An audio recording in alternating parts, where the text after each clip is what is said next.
حلال جانور کے پائے حلال ہیں یا حرام؟ حلال جانور کے پائے یہ بڑا ایک مسئلہ ہے۔ حلال، یہ بات یہ ذہن میں رکھیے کہ حلال جانور کا سب کچھ حلال ہے۔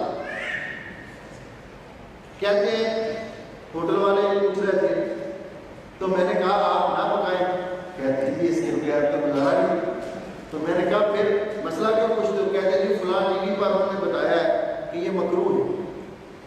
میں نے کہا یہ بات دیکھیے کہ مکروہ جانور سارا حلال ہے، اس کے پائے مکروہ ہیں اور کئی اور چیزیں بھی ہیں جن کا سب میں نام نہیں لیتا، تو اگر کسی کو نہ پسند ہو تو ان کو دے دے۔ لیکن رسول اکرم صلی اللہ علیہ وسلم کی یہ حدیث ذہن میں رکھیے، نبی علیہ السلام نے فرمایا کہ کوئی پڑوسن اپنی کسی پڑوسن کو حقیر نہ جانے، اگر اس کے پاس ولو فرسن شاۃ، اگر اس کے پاس بکری کا ایک پایا بھی ہو تو وہ بھی ہدیہ کے طور پر اس کو بھیج دے۔